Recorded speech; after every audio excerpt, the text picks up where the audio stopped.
Okay အားလုံးမင်္ဂလာပါခင်ဗျာကျွန်တော်ဒီနေ့ပလက်ကွိုင်းကိုပလက်ကွိုင်းကောင်းမကောင်းကျွန်တော်စမ်းပြပါမယ်ဒီပလက်ကွိုင်း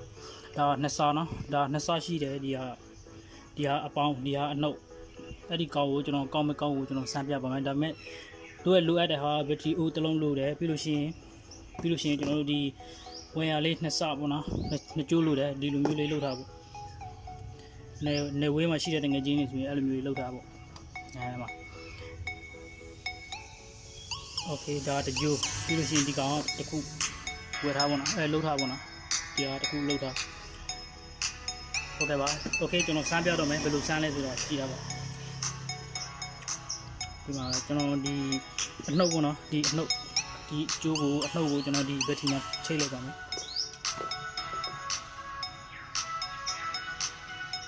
ဟုတ်ကဲ့ပါကျွန်တော်ဒီမှာချိတ်နေပါလိမ့်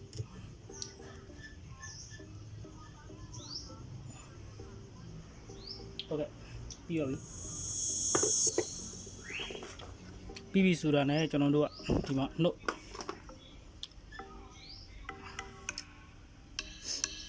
ပလက်ကိုအနှုတ်ဒီမှာနှုတ်ဒီကောင်အစိမ်းရောင်အနှုတ်မှာကျွန်တော်တတ်မယ်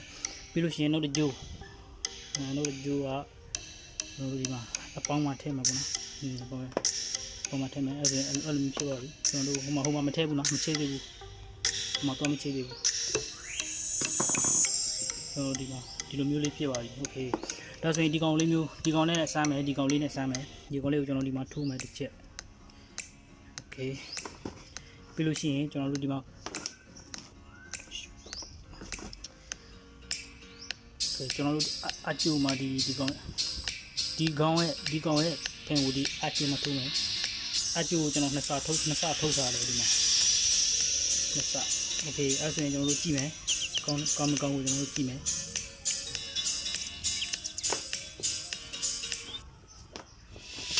โอเคဒါမျိုးလေးချိတ်ပြီးလို့ရှိရင်ပြီးပြီကျွန်တော်ချိတ်စမ်းကြည့်မယ်ဒီမှာကောင်း120ထွေးရပါမယ်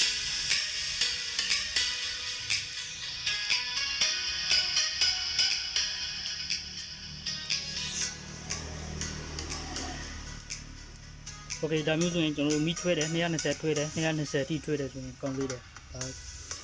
မပြည့်သေးဘူးပေါ့နော်ဒါပေမဲ့ဒီကောင်မရှိဘူးဆိုရင်တခြားနည်းနဲ့စမ်းလို့ရသေးတယ်ဒီကောင်မရှိဘူးโอเคဒီကောင်မရှိဘူးဆိုရင်ကျွန်တော်တို့မိစမ်းတဲ့ဝုတ်လဲပေါ့နော်ဝုတ်လဲအဲ့ဒီကောင်လည်းစမ်းလို့ရတယ်နော်ကျွန်တော်စမ်းပြမယ်လို့စမ်းလိုက်ဒီမှာထိုးโอเคပြီးလို့ရှိရင်ကျွန်တော်တို့ခုနလိုပဲဟိုမှာတွက်ချင်မယ်မိတော့ခံတယ်ပေါ့နေရာလမ်းဒီ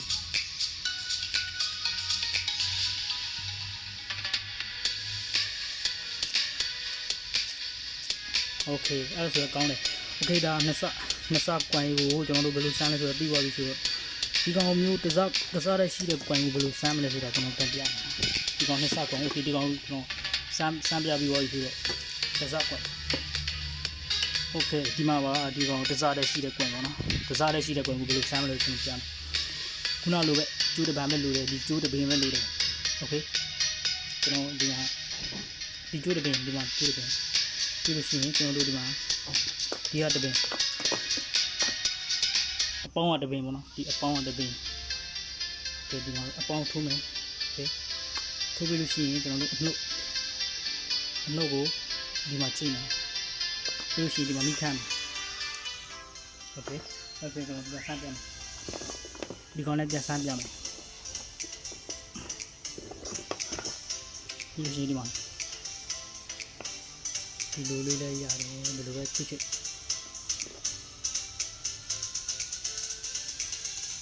အော်ဒီမှာချိန်မယ်ဒီမှာဒါဒီပဲလေတပိုင်းလည်းโอเคအဲ့ဒါကျွန်တော်တို့မီကိုဒီမှာအကျိ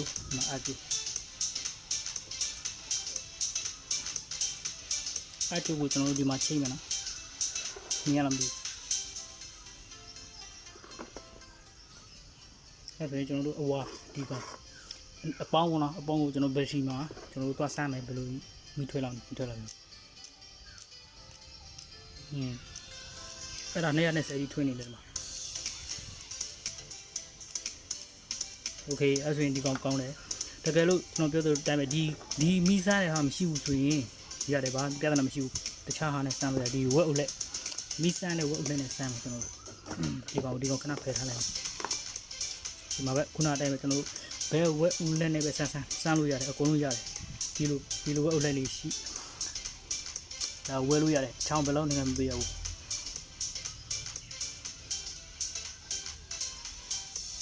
โอเคကျွန်တော်စမ်းမယ်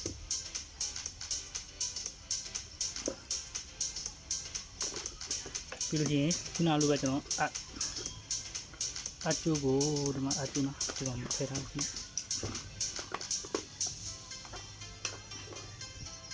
ဒီမှာအကျိုးနော်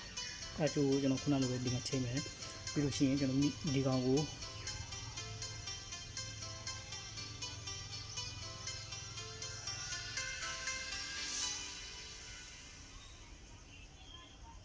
ဗီဒီယိုတော့ဒီလိုပါပဲဒါကိုကျွန်တော်စမ်းပြတာပါ